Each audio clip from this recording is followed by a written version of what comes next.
I made a full game in 28 days. No coding experience, no art skills, nothing. But before I show you what it looks like, let me walk you through how this whole thing started. There's no doubt that making a game is complicated. It covers a lot of different areas. So the first thing I needed was a clear action plan. So I opened Blender and started mapping everything out. Well, actually no. I only opened Blender to build this scene for the video. But anyway, where were we? The first real thing I did was tackle what I thought was the most important decision before writing a single line of code, figuring out what art style my game was going to have.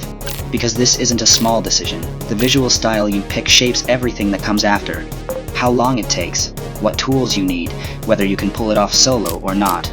So I went with pixel art, and not just pixel art, I locked myself into 16x16 sprites specifically, so I wouldn't have to redraw too much when animating. Because let's be real, my drawing experience is basically zero. Pixel art experience? Also zero. Could I have done low poly 3D? Yeah, actually. Blender and I go way back, but something told me, first game, stay 2D. Keep it simple. Don't give yourself more reasons to quit. I quit! When it comes to drawing pixel art, you've got options. I use pixel art. It's free, it runs in the browser, and it handles both drawing and animation in the same place.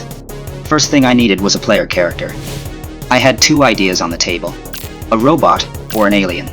I went with the alien. It just felt friendlier, more fun to look at. Then came the basic animations, run, max speed, and dodge. Simple stuff, but it's what makes the character actually feel like it's alive. Player done. Time for the enemies. 4 models, all different, all with their own abilities. I was actually pretty proud of them, so I sent them to a friend on Discord, asked for honest feedback.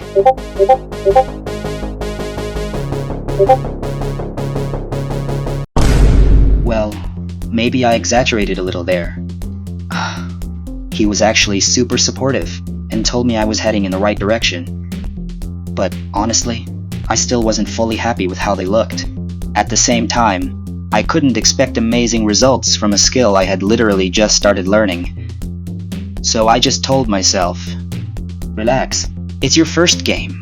You don't need perfection, you just need to finish it. And honestly, that mindset helped a lot. Because once I stopped obsessing over making every sprite look incredible, I could finally focus on actually making the game, instead of endlessly reworking the same art over and over again. So I opened Godot, loaded in all the animations, and started programming. Health, abilities, movement speed. Everything was starting to take shape. And within just a few days, I already had the base of the game built. But building that base wasn't exactly easy. I did struggle a little with GDScript at first. I had never used a programming language before, so that was expected. I watched tutorials, read the official documentation, but honestly, I leaned mostly on the docs. Felt like I was learning to code, not just copying someone else's solution. Slowly, it started clicking. There were still things I didn't fully understand, but I was finding ways to work around them with what I already had. And things were getting interesting. Each enemy had something unique. One threw potions that messed with your visibility. Another had this attack sequence before switching to a passive state. The boss only appeared after the player hit certain checkpoints. It felt alive. And that's when I hit it. One of those problems every developer warns you about. The one nobody really understands until it happens to them. Scope.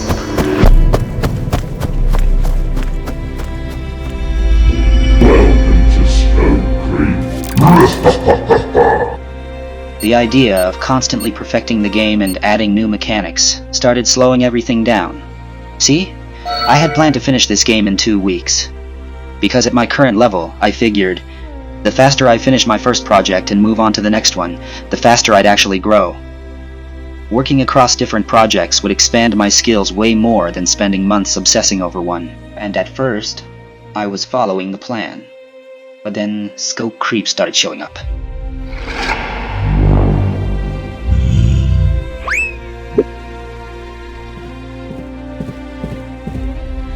What if the player starts on a planet, and once they explore it, they move to the next one? and then the next. All the way through the entire solar system, and then beyond it, into new planets outside of it entirely. And what if players could buy land on those planets? I actually thought that. I genuinely sat down and started sketching models of what the terrain and houses would look like. Houses that players could buy in an endless runner. Who needs any of that in an endless runner? This is supposed to be a fun, dynamic game you pick up for a few minutes, not a city builder. But I had fallen into it, and the scary part is I didn't even notice it happening until I did. And I caught it just in time. Or at least I think so. Because the reality check was simple. I didn't have the programming skills to build any of that. I wasn't following my original plan. And again, who needs all those mechanics in an endless runner? So I deleted everything I had sketched, closed those files, and went back to the original plan. An endless runner. Fast, fun, simple. That's it. And honestly, that decision was just as important as any line of code I wrote. Because finishing a game, any game, is worth more than a perfect game that never gets done. So, did I finish it in 28 days? Let's talk about that. So yeah, I finished it. 28 days, and honestly, I still can't fully believe it. It's sitting right there on itch. Anyone can play it. That alone felt like a win. But look, I'm not going to pretend it's a good game. It's not. There are bugs I never fixed, like the boss fight, where you can completely avoid taking any damage just by running along the sides instead of through the center. I spent an entire day trying to fix that. It's probably something stupidly simple that I was just too deep in to see, but it's still there. Mechanics I have built and left there. Moments where you can almost hear me saying, "Good enough, move on." But that's kind of the point. I didn't start this to make something great. I started it to prove to myself that I could actually finish something. Because I think that's the real wall most people hit. Not the code, not the art. Just stopping. And I didn't stop. That's the only thing I'm actually proud of here. So, was it worth it? To find out, I got some help. This guy right here is going to rate the game for me. Wait a second. You're saying no? What do you think now? Yeah, that's what I thought. Anyway, I'm the one controlling him in Blender. So it's basically still me voting. But let's just pretend for a second that this guy has a brain. That he can vote. That he can choose on his own. Alright, first category, graphics. For a first pixel art project, I think it came out decent. I made a lot of mistakes along the way. Like, I wanted to keep everything at 16:16, but when I started working on the enemies, I realized I just couldn't fit the detail I wanted into that size. So I went bigger, and that created a new problem. Having sprites of different sizes inside the same game just looks off. You can feel it when you play. Everything doesn't quite belong in the same world. There's a lot I still need to learn about pixel art. This is just the beginning.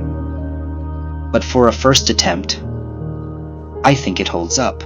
Alright, let's see what our friend thinks. A 5. I'll take it. Next category. Fun factor. And honestly, this is where I think I failed the most. The game just isn't that fun to play. You can pick it up for a few minutes, but pretty quickly you start to notice. It's not dynamic, it's not engaging, and there isn't much to see. It does what it does, but it doesn't pull you in. Fair enough, I actually agree with you on this one. And for the final score, overall, look, for a first project, I think it went pretty well. A lot of people never finish their first game. I started it, and I actually got it done. It's not perfect. Not even close, but it's there. It exists. I took my first step into something completely new, and there's a whole world ahead of me to explore. And I'd love for you to come along for the ride. If you want to see where this goes, subscribe, and I'll see you in the next one.